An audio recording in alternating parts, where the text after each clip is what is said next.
'Tis the harvest season. The harvest is upon us, yes. However, let's talk about the other aspect of this part of the year.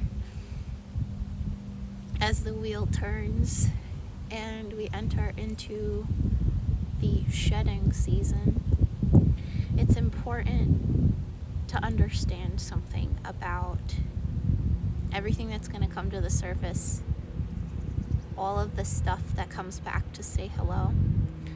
You know, when our shadows show up and they're like, hi, remember me? Oh my God. It's that sort of instinct that we learn when that stuff pops up to the surface and says hello again, to be like, no, I thought I dealt with you.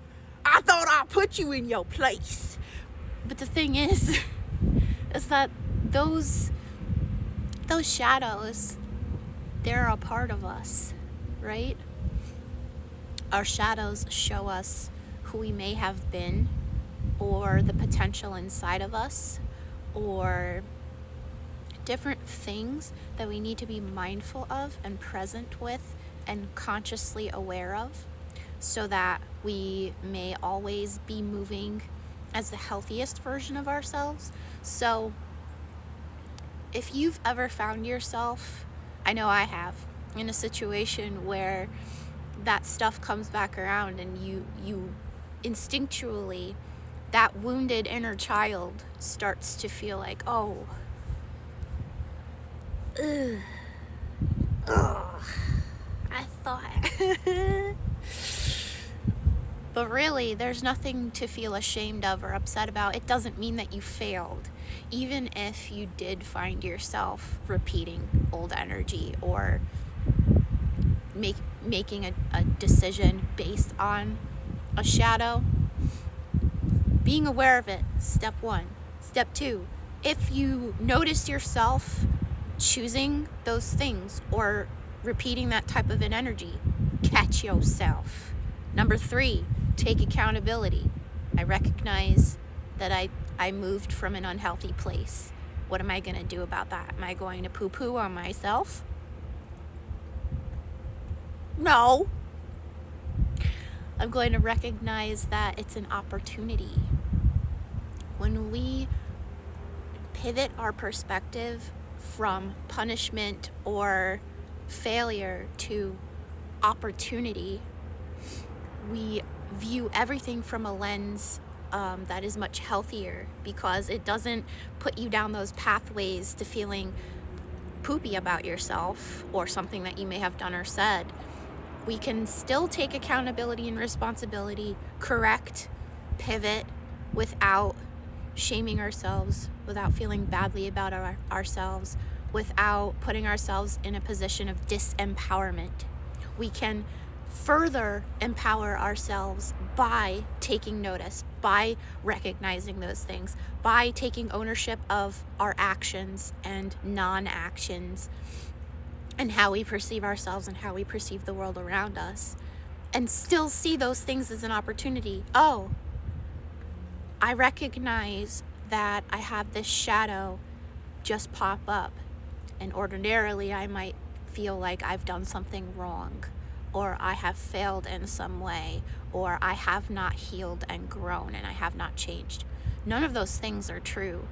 That's just that little piece in the subconscious that was influenced by whatever traumatic situations you've experienced in this lifetime and beyond that. And even that is an opportunity, because that little voice or that little feeling that comes from within that wants to go down those pathways, we get to another opportunity to reparent ourselves and to remind ourselves, no, look, I am consciously and diligently working on that. I noticed it. We corrected ourselves.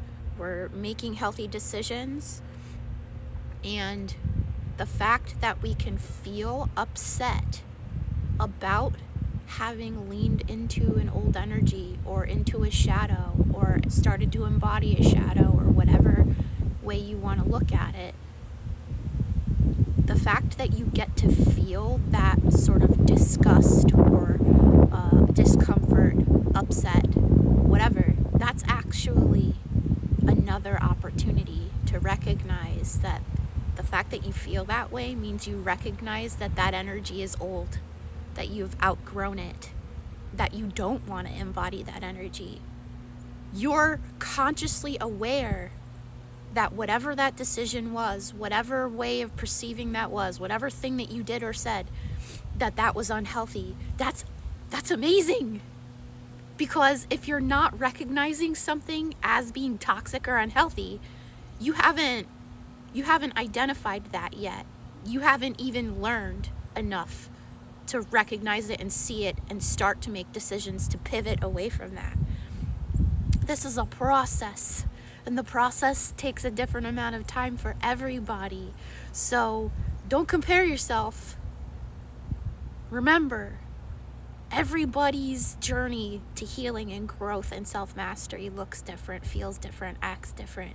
And the common thread we all share is that we have all experienced pain and suffering, that we have all gone through traumatic situations, and that we all want a different life and a different world for ourselves that reflects health, peace, comfort, belonging, feeling seen and heard and validated, and having none of that come from outside of you and having all of it come from inside of you. Because that's what truly feels fulfilling, and that's what comes from a really healthy place. So, this is the time where we're not just harvesting the bountiful plenty from what we've invested a lot of energy into manifesting. This is also where we get to witness our own growth. That's part of shadow work.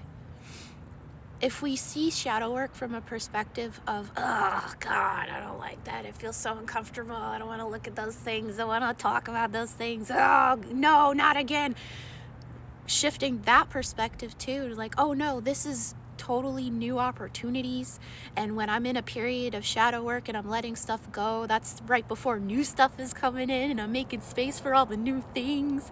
And when I say hello to my shadows, it's just a reminder of where I've been and where I intend to go, and that I know who and what I am, and that when I notice those things, I'm going to make healthy decisions. Even if I stumble a little bit, it doesn't matter, because I'm committed, I'm consistent, I've got that motivation, and I'm the one who's becoming the most authentic version of myself by shedding all of that. And doing this feels hard because it is hard. And it's one of the most awesome things that anybody could ever choose, and I chose that. So I'm awesome, right? You're awesome. You're awesome. I love you all very much.